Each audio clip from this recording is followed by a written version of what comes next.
Good afternoon, CFM. Happy Monday to you. It is our deadlift max out day. So let's talk about a warm up first.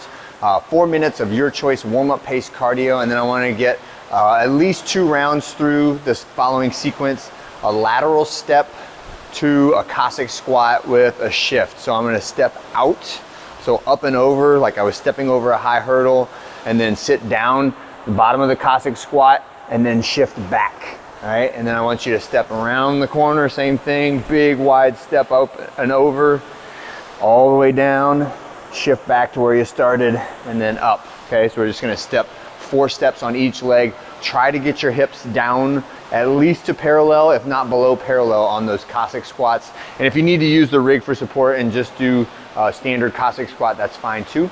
Next one will be on the floor. So just 20 seconds of working out the grip, the forearm, the wrist muscles.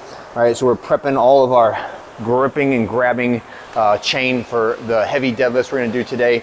Next one is a little shoulder and bicep warm up, band row from the rig. So palms up, and I want you to think about setting your shoulder blades back. So we're constantly pulling those shoulder blades back and trying to touch them together behind our back as we do those band rows, and then some deadlift warm up reps. All right, so start off with an empty bar, and we're just practicing deadlifts, and a blocking drill is another really good one to do.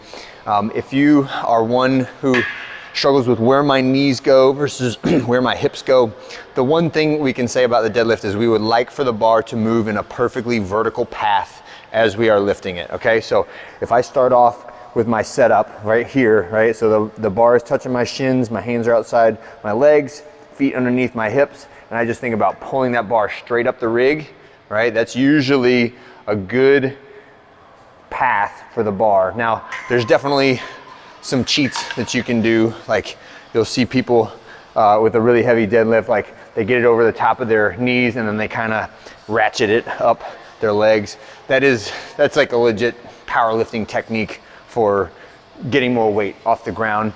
And it doesn't necessarily look right when you do it on the rig like that. But it's another thing that you can think of. But in general, vertical bar path is the most efficient way to lift, and bar touching your legs, right? When we finish with the warm up, I want you to make sure that you continue adding weight to your deadlift incrementally and with very small sets, okay? So the max effort deadlift on SugarWOD is 3 lifts, which means, like in general, you get 3 attempts to hit a max lift. When we do this though, that's very flexible, and I want you to use your judgment to determine, should I do a 4th rep or am I done at 2 reps? And it is all based on this concept of a technical max, which means it's not the most you can lift from the floor to your hips. It is the most you can lift from the floor to your hips with excellent technique. That is our definition of a technical max. So what that means is that I should never have my spine compromised when I'm lifting that weight, even though I know to get it off the ground, I could probably add 10 pounds, maybe 15 pounds if I just hunched my shoulders and rounded my back and used my spine to help lift that weight. What I want to see is that nice slight upward arch away from the ground, right, where my back is really, really tight, but it's braced and neutral, right, and that bar stays in contact with my legs, my feet stay flat, and at the top, I'm just standing tall, squeezing my butt, squeezing my abs, all right? That's a good deadlift, and that's the way we want to do it, no matter whether we're lifting an empty bar or over your PR, okay?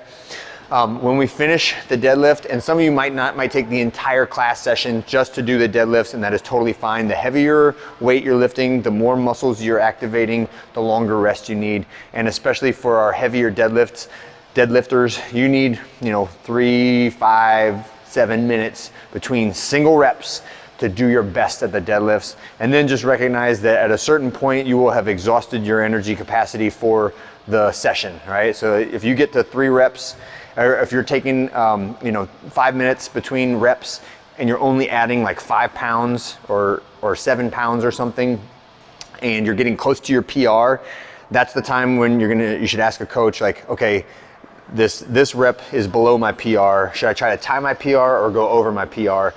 And that is when we need to watch the rep and see how fast you're lifting, right? But all those things can factor into whether you go for a PR or don't, okay? When we're done with it, there is an optional cash out that is meant to be relatively short.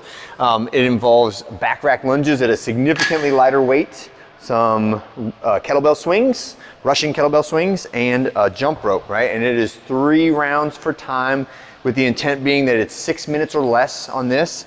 We'll start with back rack lunges, and we're doing 10 reps. So you can just step back, barely tap that knee to the floor, bar stays on your shoulders the whole time. When you're done, you put it back in the rack.